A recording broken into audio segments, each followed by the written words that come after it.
So often in our teaching in this organization, Centers for Spiritual Living, people ask me, what do you believe about Jesus? What's your take on it? And the great thing, what I love about our philosophy, is that we teach basic universal truth principles, but we never tell people how to think, what to think. So everyone, if you ask anyone in our organization, you're going to get a different answer from everybody, which is what I like. So that's the big answer. The smaller answer of what our official stance of how we view Jesus is we view him as the example, not the exception.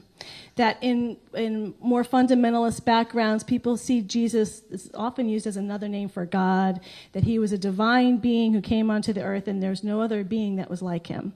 That is not the way we teach it. We teach that God is in everybody, that the divine is in everybody, and that Jesus had actualized this divinity in him more than most people. So he became a divine being of God, but he is the way shore, he is the example of who and what we are to become, or what we can become if we so choose to. What I've always found so interesting, I'm sorry, this is getting on my nerve, but I think it's out. It's out a little bit more. What I find interesting is that we say that, and at the same time, I've often wondered, well, as much as we say he's an example, there aren't too many people who still have yet gotten to that level. And why is that? And I think one of the reasons is because essential on the spiritual journey is this process of death. And often it's little deaths that happen along the way. Sometimes they're long and intense, sometimes they're short, but we need to go through them. I remember back in the 80s, I was reading an article about if you're going to go on this spiritual journey, every person needs to go through this very dark forest, dense, with that has many travails, like Odysseus going into the underworld. And if you don't have someone to help you through it, you can get very lost in that process. So what happens is in our spiritual but not religious world, we don't really have a lot of mentors. Everyone's very much doing this journey on their own. So I think what happens is we start going into that darkness, we don't have a lot of help going through that process. Or even, I would even say it's different than, even more than that, is we don't really believe that the process is necessary. So, we believe that Jesus was the example primarily when it comes to healing. So as I mentioned last week, and I've mentioned many times before, that the New Thought teaching is originated in the 1800s around the idea of healing the body, and then it started to moving into other areas of life. That we are here not to suffer. Jesus is often quoted, all these things ye shall do and more. As you believe, so shall it be done unto you. So mostly he's quoted in our New Thought teaching for all the creating a greater life of joy, of love, of harmony, of peace. And so that's the part we like to exemplify. But then there's this whole icky part of his death, which I'm reminded of considering it's what is traditionally considered Holy Week, and we have Good Friday on Friday. There's also Passover this week, and usually I will also give a metaphysical interpretation of Passover, but today I'm just focusing on Good Friday. And what's interesting about the complexity, the challenge of Jesus' death is I'm sure everyone here has had an experience of someone in your life who's had a beautiful death.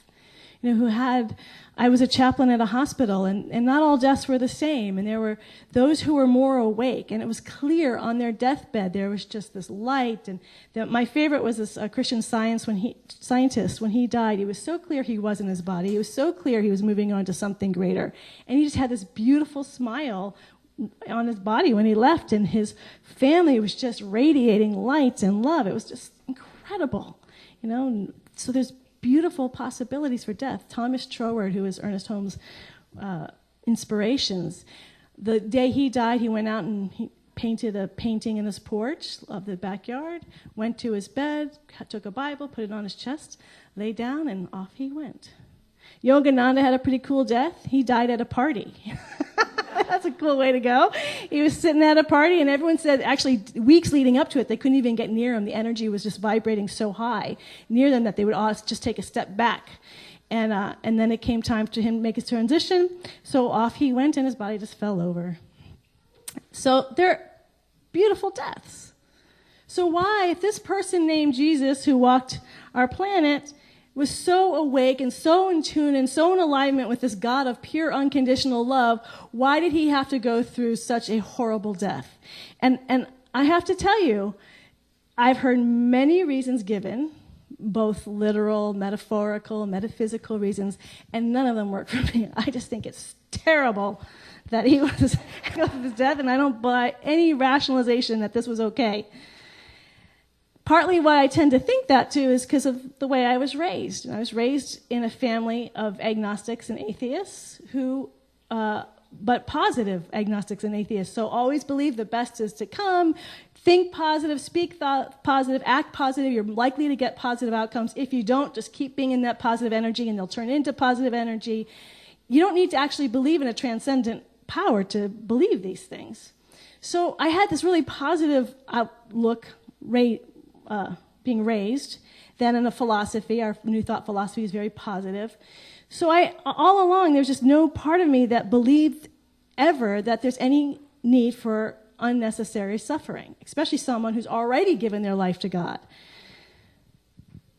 So in the late 1990s, I had a vision, and it's a vision I've actually never shared with anybody until I shared it with Jack this morning, but before that I hadn't shared it with anybody, because it was a vision I just denied its reality. And by the way, visions are different than dreams. Dreams tend to come from the subconscious level. They're very archetypal, Jungian, Campbell, mythic. The visions come from first cause, and we know the difference when you start experiencing them.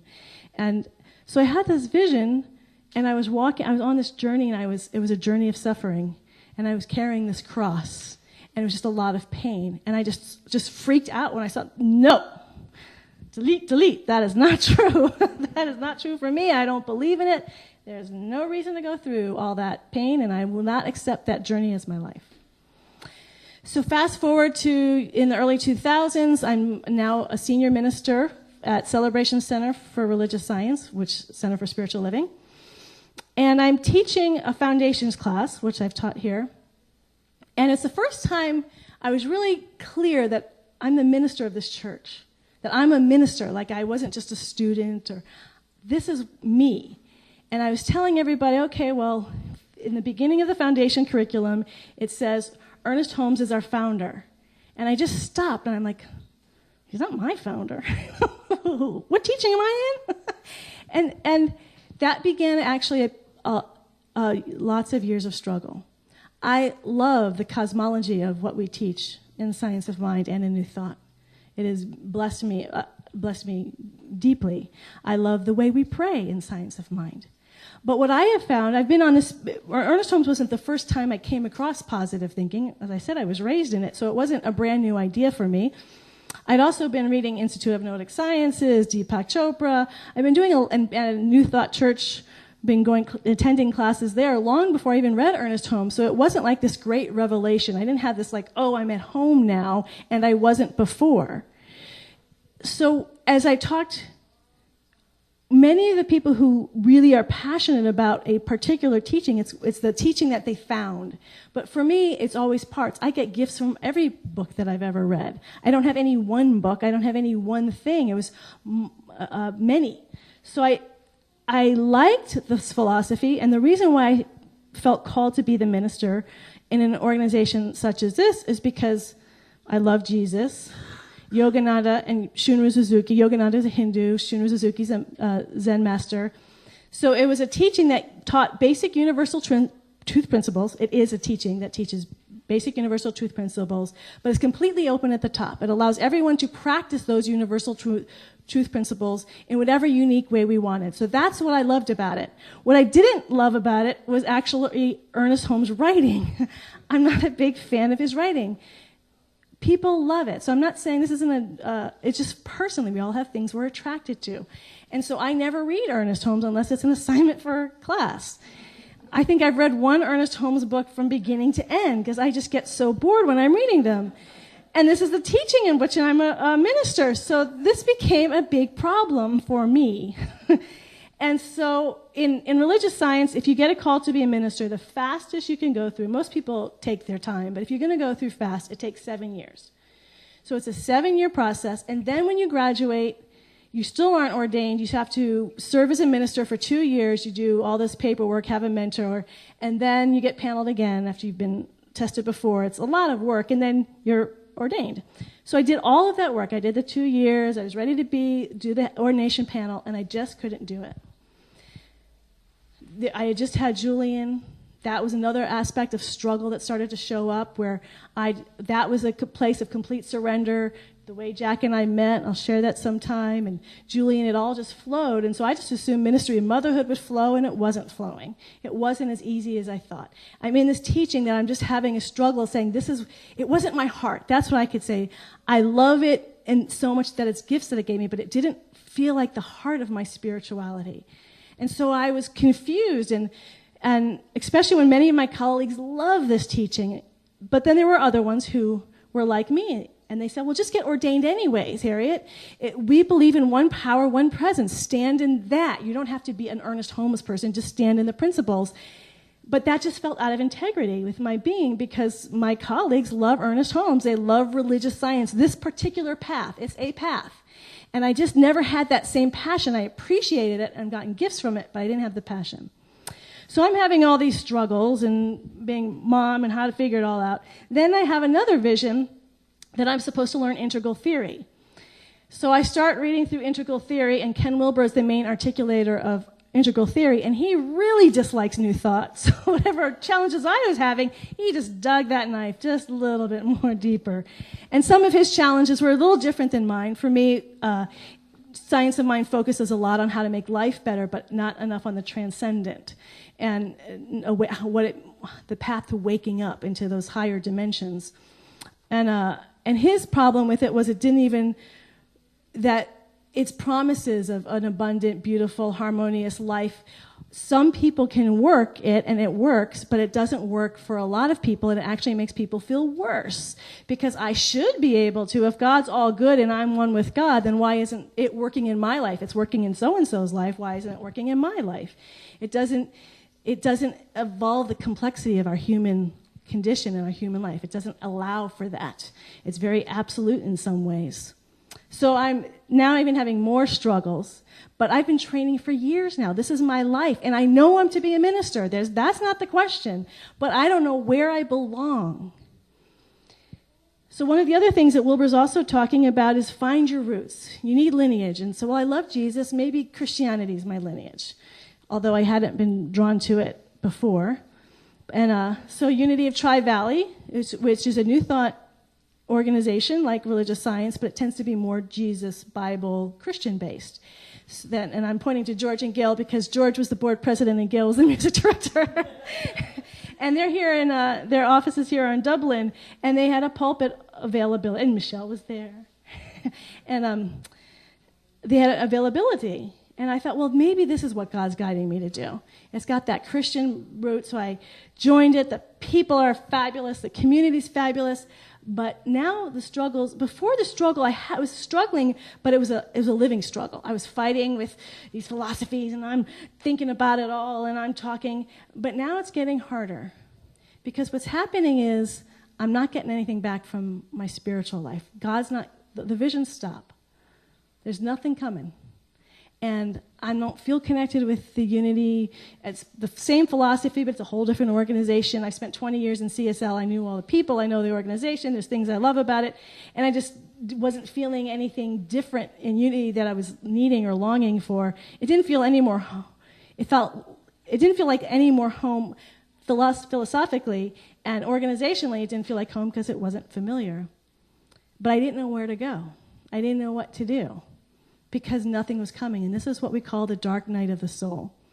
And this is different than what I was talking about last week, the shadow. The shadow is always with us. It's those weak parts of ourselves that we don't like, and we're learning to integrate. And we learn to become friends with that part of ourselves. The dark night of the soul isn't always with us. It's a part of this journey. And it's a part where suddenly all those spiritual practices you're doing just are empty. I kept doing them, and of course I'm still showing up as a minister, but there's just desert. I lived my entire life by vision. No visions were coming. Nothing. Desert. I didn't know where to go. I felt completely lost. And so I knew I couldn't stay at Unity of Tri-Valley because that didn't feel integrity either. So I back in Centers for Spiritual Living, which is very familiar, and I love it, but there's still this emptiness. Still, nothing is coming. So I liken this to that journey of carrying that cross. It started off just first I'm fighting, and then I'm just, okay, there's nothing coming. I just keep going. I keep doing my spiritual practice. I keep showing up. And yet there was that other part of me that said, well, maybe I'm not supposed to be a minister anymore. Maybe I was just supposed to be, I completed it. I did that, check it off my list. So in the last 3 years, I probably had more careers than anyone in the universe, all in my head. I was just, oh, maybe I'll do this. Oh, that would be a great career. Oh, I can do this. And some I would try a little bit, but always nothing ever came to it, because that was the one area Spirit kept saying, you're to be a minister. In fact, when Yogananda came to me with the vision, that's what happened, is there was doubts expressed in his ear, and he goes, I know, you're to be a minister. Another doubt, I know, you're to be a minister. And that's what these 3 years have been like. It's like, I know, but you're to be the minister. I know, but you're to be a minister. So there became an awareness, I am to be a minister, but of what? Where do I belong? Where am I going? What's happening? And I have this family, and we need money, and we need to pay bills, and I need to show up. And so finally, so we're in the cross, and finally you get up on the cross, and I'm just using him as an example. So we use him as an example for healing. I'm just using him example for the dark night. In November, I just said, enough. I've got to push the envelope here. I just got to push. So I created my own little thing of just pushing. I've got to get something.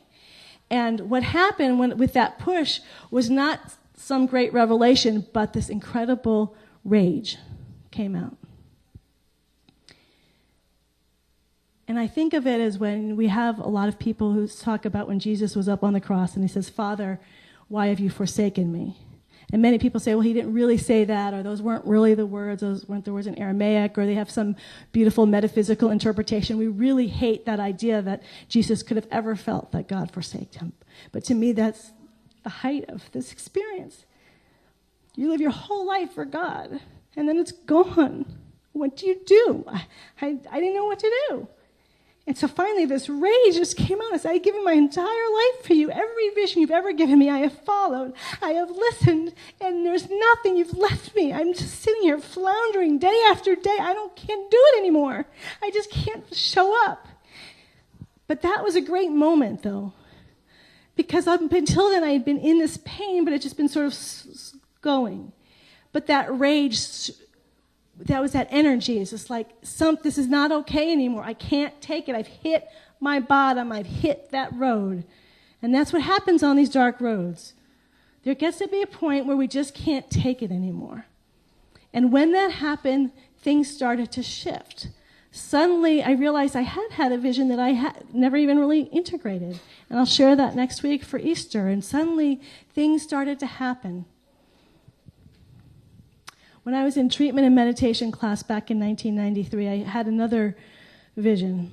I was doing the mantra, Christ and I are one.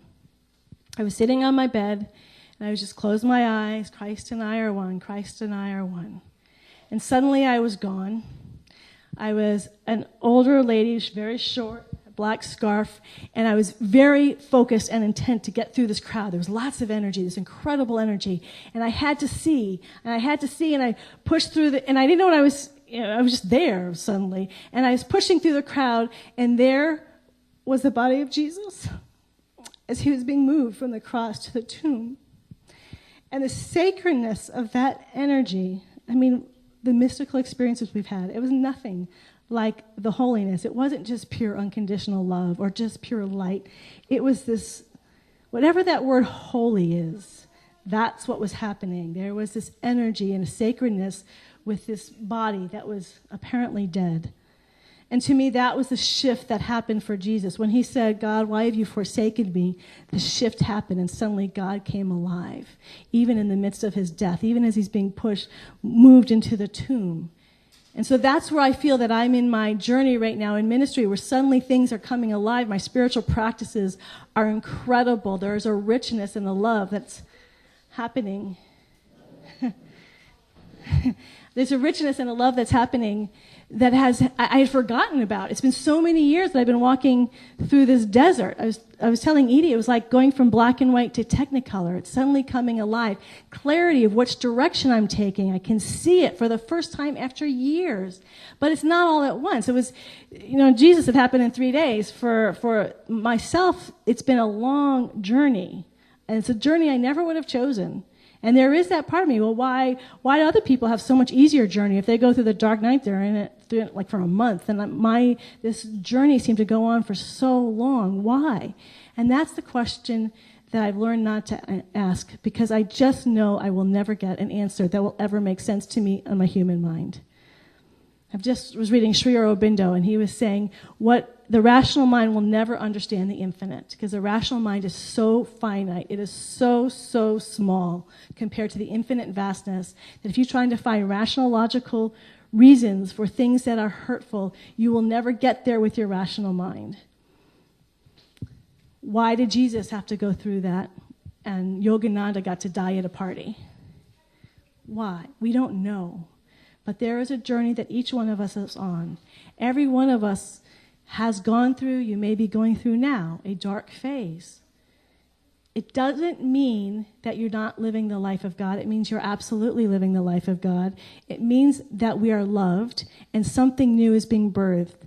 I went back and I was teaching at the ministerial school about a month ago. And it was amazing to me how completely different I am than when I was in ministerial school. It's like I live in a different world. And it's because I went through this journey and the things that they're so intense about and attached to, I just see it. I just like, wow, they're so ambitious and want to change the world with their love. And they're just so worldly is what I would say. And there's so much of that has died away from me. And I'm so grateful.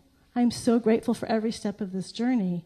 And so my invitation for all of us this week is, as we tend to love the beauty of our journey, the joy of our journey, with Easter, we're going to talk about the joy and the vision and the resurrected life, that we're in this journey also of resurrection, but to honor those places where you have had those deaths, that those deaths are sacred. Just as when I was witnessing Jesus' body before me, that there was a sacredness and a holiness there that I have never touched.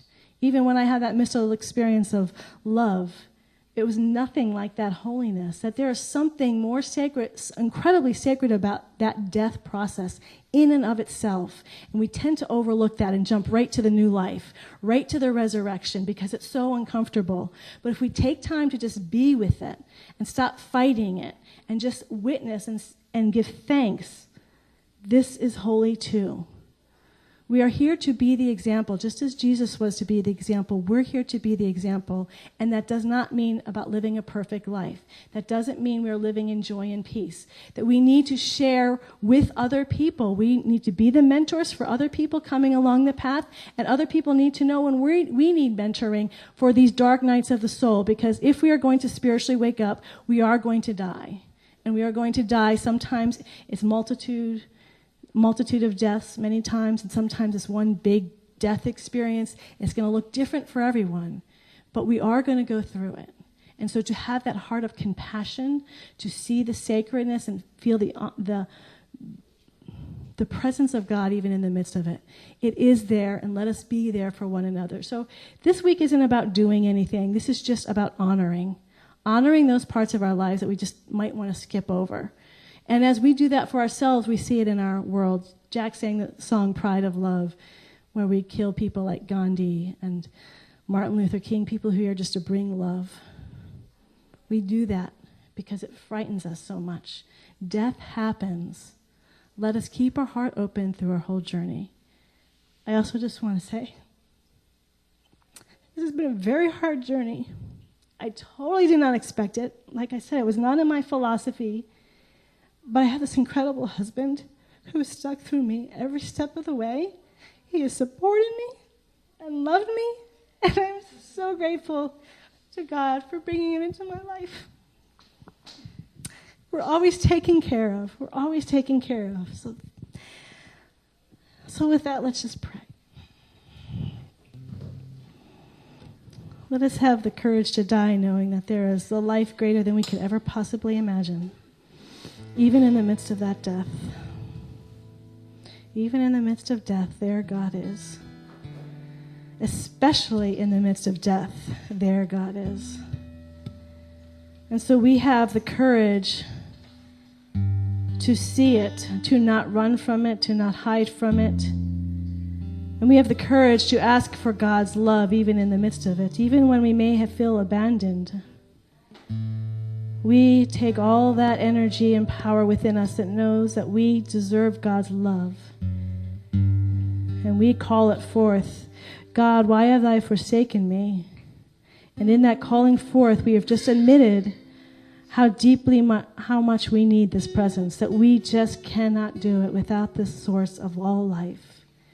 And we give everything over as never before to this one power, this one presence, this one love. There is nothing left but love, love, and more love.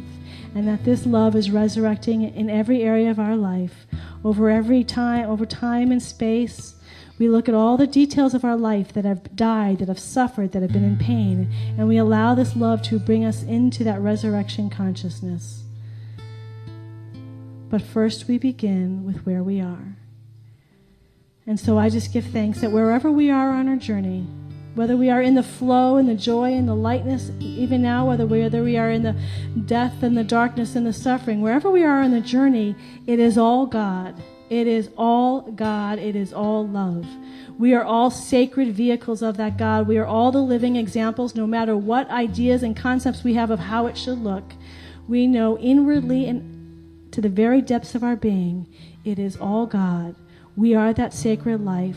We are the example of beings of light living this journey in completely unique and powerful ways. And so we let go any judgment. We let go any judgment of bad, good, right, wrong, better, worse. We let them all go. And we just see with God's eyes. We see our own life with God's eyes. We see other people's lives with God's eyes. We let go of all the veils of illusion. And we just see God. And it is in this place that we know a freedom and a love as never before. And so I know that this is alive and awake in each and every individual in this room that hears my voice. And this place of just God is healing and revealing the kingdom of the living God in ways never before realized in each and every individual, in physically, emotionally, mentally, financially, health, relationships, in the way we creatively express in our spiritual journey of awakening to fully enlightened, self-realized, God-realized beings of light. God is the source of all of it, of all of it, of all of it. And so I just say thank you, Mother, Father, God, for fulfilling your life, your word, your powerful energy of good, however that looks, in each and every one of us here today. I just give thanks for this word spoken, and I just let it be now, knowing it truly is already done. And so it is. Amen.